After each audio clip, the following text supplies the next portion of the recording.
시편을 공부 중에 있습니다.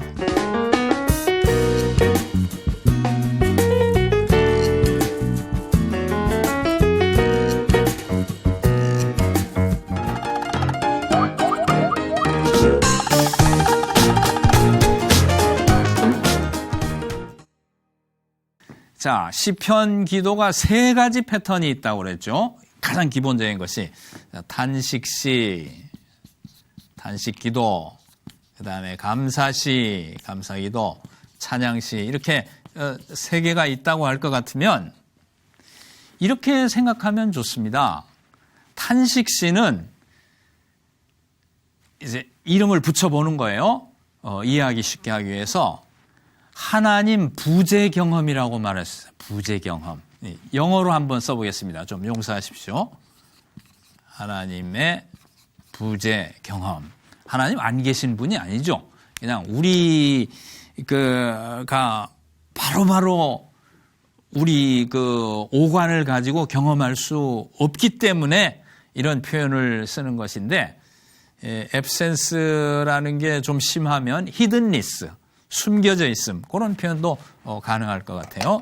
근데 어쨌든 나는 곤경을 만났는데 하나님은 안 계신 것 같아. 계셔도 안 도와주시는 것 같아.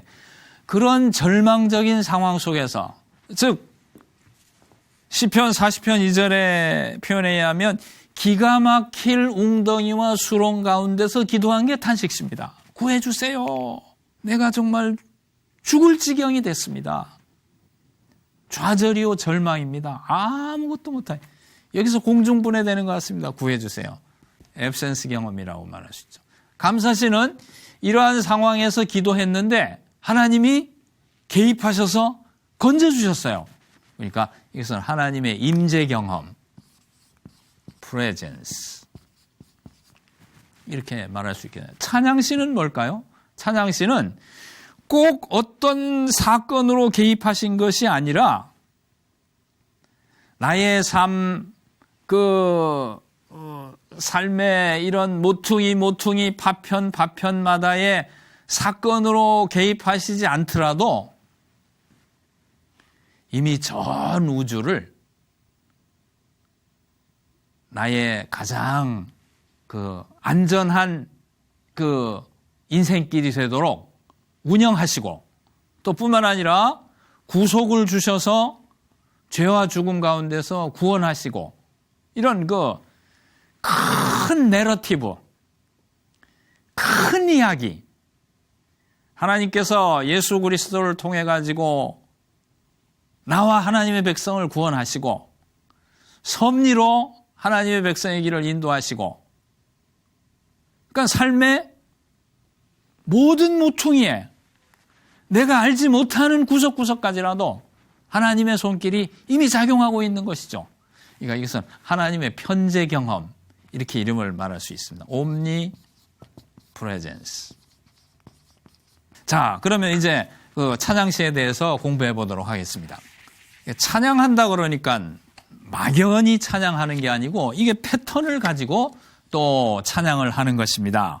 어떻게 구성이 되어 있냐 하면은, 이 묘사 찬양, 하나님을 찬양할 때는 세 가지 요소로 되어 있어요. 첫째는 2인칭 복수 명령으로, 좀 죄송합니다. 이렇게 문법적인 용어를 써서, 그것도 2인칭 남성입니다. 남자들이 많이 모여 있다고 생각되는 것을 전제로 회중을 향해서 찬양하라, 노래하라, 감사하라, 이런 2인칭 복수 명령으로 이렇게 호소를 하는 것이 먼저 나옵니다. 그것을 가리켜서 찬양의 부름, 그렇게 말하면 찬양의 부름, 명령법으로 찬양하라, 이렇게 말하는 거죠. 할렐루야라는 말 있죠. 할렐루야. 할렐루야도 2인칭 복수 명령입니다. 2인칭 남성 복수 명령인데요. 주로 이렇게 예배 상황에서는 남성이 대표성이고, 또 남성들이 이렇게 성전이나 회막에 들어갈 수 있었기 때문에 아마 그런 형식으로 굳혀진 것 같습니다. 먼저는 찬양의 부름이 있고 그 다음에 찬양의 이유가 나옵니다. 찬양하라. 그리고서는 왜냐하면 이렇게 나가요. 왜냐하면. 그런데 왜냐하면이라고 나가는 이 부분이 찬양의 본체예요. 왜냐하면 하나님이 이러하시기 때문에, 왜냐하면 하나님이 이러하시기 때문에. 이렇게 부른 다음에 찬양의 이유가 쭉 나오고 그 다음에 마감을 합니다. 결론. 마감인데 이 마감도 찬양의 부름으로 다시 마칠 때가 많아요. 또 뭐 이제 신뢰의 고백이 들어가기도 하고 그 패턴은 요 3번은 유동성이 있어요. 그러나 많은 경우는 역시 찬양의 부름으로 마감을 하는데 중요한 것은 이런 그 서론 부분과 결론 부분 사이에 들어가 있는 이 찬양의 이유 부분이 아주 중요합니다. 그러니까 여호와를 찬양하라, 여호와께 노래하라, 여호와께 감사하라 한 다음에 정말 하고 싶은 이야기가 이 찬양의 이유에 들어가요. 그러면 이 찬양의 이유에 어떤 내용이 들어가냐 하면은 크게 두 가지 내용이 들어갑니다. 그래서 이 찬양의 이유는 첫째, 하나님의 크심을 말하고 그 다음에 하나님의 선하심을 말하고 이렇게 두 가지가 들어가요. 공간이 좀 이상해졌습니다만은 자, 하나님의 크심 부분은 또 두 가지로 나눠집니다. 1, 2. 첫째 부분은 하나님이 어떻게 크시냐 하면은 하나님은 창조주시다 하는 것을 노래합니다. 우주를 지으시고 하늘을 펴시고 땅에 기초를 두시고 그 안에 모든 생물이 자라게 하시고 이렇게 우주를 지으시고 운영하는 그 하나님에 대한 묘사예요. 이 묘사 찬양이죠. 묘사. 그 다음에 두 번째는 역사의 주인. 역사의 주인으로서 하나님의 크심을 말하는 내용이 들어가게 됩니다. 그 다음에 하나님의 선하심은 이것도 두 개가 되는데요.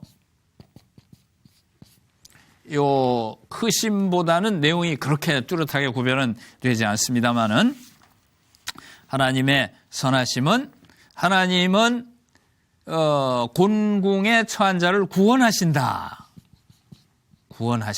하는 내용이 나오고 그 다음에 하나님은 생명을 가진 것들에게 먹을 것을 주신다 하는 이런 내용이 나옵니다. 그러니까 이것은 내가 무슨 문제를 만났으니까 구원해 주십시오도 아니고 곤경을 만난 그런 묘사도 없고 그 무엇을 해 주실 것을 기대하는 기대도 없고 단순히 하나님을 묘사하는 거예요. 하나님의 성품과 활동을 그냥 묘사하는 것입니다. 그래서 하나님은 크신 분이다. 이것은 이제 하나님의 위엄이 되겠고 여기 선하심이라는 것은 하나님의 은혜, 자비 이런 말로 표현할 수가 있겠네요. 그런데 하나님의 크심 중에는 우주를 지으시고 운영하시는 것, 그 다음에 역사, 특히 구속사의 주인이 되신 것, 그것을 노래하게 됩니다. 자, 이렇게 보니까 찬양이라는 게 좀 너무 밋밋해배죠.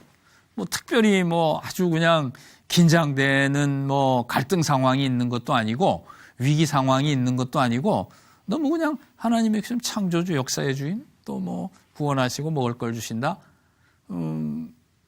별로 심각성이 없는 것 같은데 그런데 이 찬양시는 굉장히 중요합니다. 그 의미를 이제부터 생각해 보겠습니다. 자, 시편 136편을 한번 보시면 좋겠습니다. 성경 가운데서 시편 136편을 찾아보면은 자, 136편 1절에 보면 여호와께 감사하라 이렇게 노래하는 것이 나옵니다. 여기 찬양의 부름이 있죠. 그는 선하시며 그 인자하심이 영원하미로다 그렇게 하고요. 2절도 신들의 신께 감사하라 이렇게 말합니다.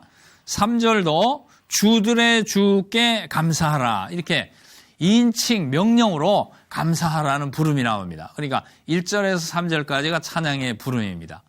찬양의 이유는 4절부터 시작해서 25절까지 진행됩니다. 자, 그 중에 136편을 보고 있는데요. 4절에서 25절까지가 여기 하나님의 그러니까 찬양의 이유입니다. 찬양의 이유이고 하나님의 크심, 위엄에 대한 부분이 어디까지냐면 4절에서부터 22절까지가 크심이에요. 4절에서 22절. 절수만 적겠습니다. 여기가 이것이 4절에서 22절이고 그 다음에 선하심은 23절에서 25절입니다. 25절. 자, 그러면 4절에서 22절 중에 창조주로서 크심을 말하는 부분은 어딘가 하면 4절에서 9절입니다. 이것은 4절에서 9절이고 역사의 주인됨을 말하는 부분은 어디인가 하면 10절에서 22절. 괄호하는 게 보기가 좋겠네요. 자, 선하심이 23절에서 25절인데 23절, 24절은 구원하신다요. 23절, 24절은 구원하신다. 그 다음에 25절은 먹을 것을 주신다. 이런 패턴으로 되어 있습니다. 다른 시편도 다 비슷해요. 이런 식으로. 또 이 요소 중에 어떤 게 좀 많고 어떤 건 빠지고 하는 건 있지만 대개는 크심 선하심. 그 다음에 창조주 역사의 주인. 또 이런 내용들. 이것이 거의 정형적으로 들어가는 것입니다. 자, 마감 부분은 26절입니다. 마감은 26절. 다시 한번 26절 보면은 여호와께 하늘의 하나님께 감사하라. 그의 인자하심이 영원하미로다. 이렇게 돼 있죠. 이건 부름으로 이렇게 되는데요. 자, 여기 보면 4절에서 22절, 4절에서 9절까지 하나님의 크심을 말씀하는데 자, 4절을 보게 되면은 크고 놀라운 일을 홀로 행하신 하나님께 찬양하라 이렇게 되어 있습니다. 4절. 그 다음에 지혜로 하늘을 만드신 하나님께 찬양하라. 그 다음에 5절에 6절에 가면은 물 위에 땅을 펴신 하나님께 감사하라. 이런 식으로 다 그 내용이 어떻게 되어 있냐면은 하나님이 그 창조주로서 하신 일을 쭉 말을 하고 있습니다. 7절에 보니까 큰 빛들을 만드시니 그 다음에 8절에 보니까 해를 만드시니 9절에 보니까 달과 별을 만드시니 보십시오. 하늘을 펴고 땅을 놓고 해를 지으시고 달과 별을 만드시고 사실은 그 모든 것이 우리 인간의 인지 능력이나 어떻게 무엇을 할 수 있는 능력을 넘어선 그런 일들이죠. 그것을 행하신 하나님을 말씀하는 것입니다.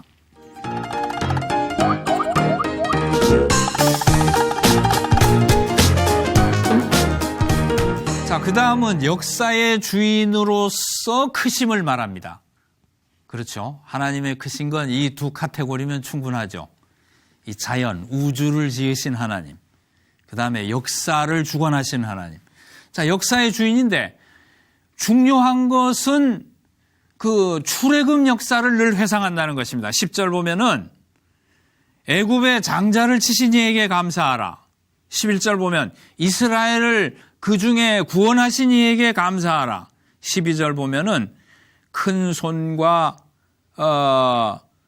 크고 큰 손과 강한 손과 편팔로 이것은 이제 11절에 이어지는 거네요. 이스라엘을 구원하신 이에게 감사하라.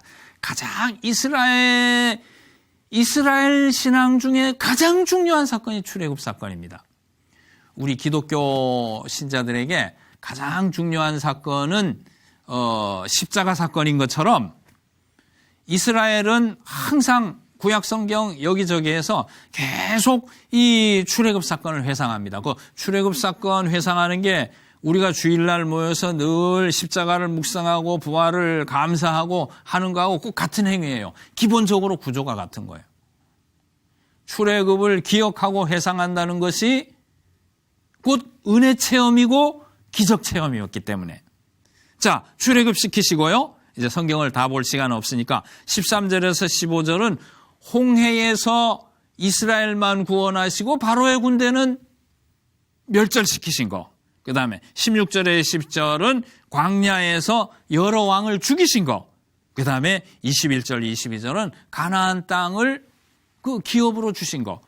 그렇게 해서 10절에서 22절까지가 출애굽부터 가나안 땅에 들어가는 것까지를 이제 회상하고 고백하는 것입니다.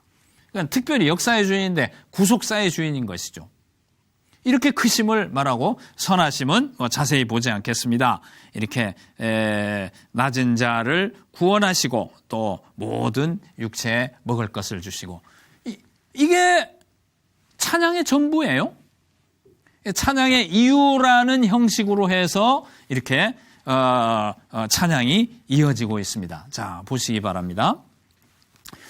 창조주로서 이렇게 하나님을 높이는 것은 사실상 하나님의 섭리에 대한 고백이라고 말할 수 있습니다. 재미있는 것은 이 창조주 하나님을 표현하는데 항상 분사를 쓰고 있습니다. 분사는 현재 진행형을 말하거든요. 물론 이제 학자에 따라 생각이 다를 수 있습니다만은 저는 이 분사를 볼 때에 느끼는 것이 뭐냐면 이 창조가 진행형인 창조처럼 보여요. 그러니까 창조주 하나님은 우리 하나님 아버지는 우주를 창조한 다음에 손을 떼신 분이 아니고 계속 자기 백성들을 위해서 섭리의 손길을 펴나가시는 분이시라는 것입니다. 그리고 이 역사의 주인으로서 하나님은 구속사를 일으키신 분이기 때문에 그 구속사에 기초해 가지고 자기 백성을 그 구원의 길로 계속 인도하시는 분이시죠.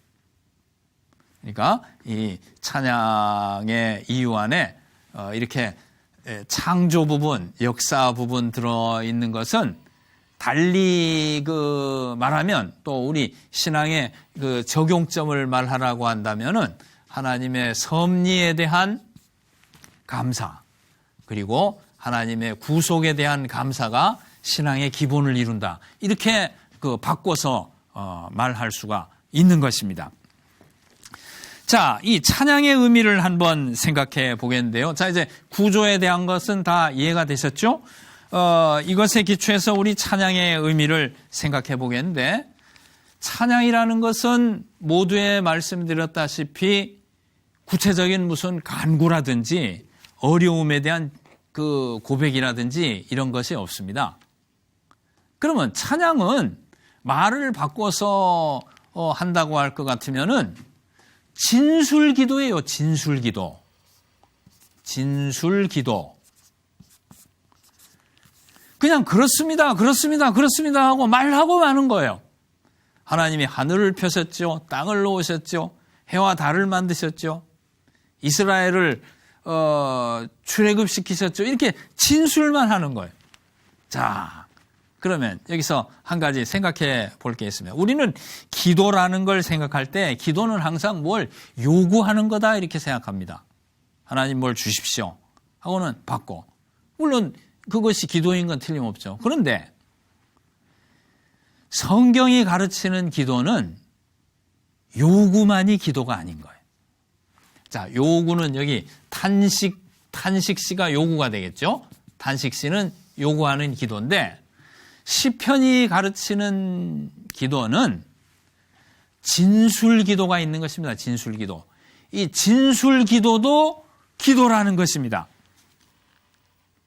우리 기도에 대한 생각을 넓혀야 되는 것이 요구 기도만 기도가 아니고 진술 기도도 중요한 기도이다. 그리고 더 심각한 문제는 진술 기도가 기독교 신앙의 본질을 이루는 거예요.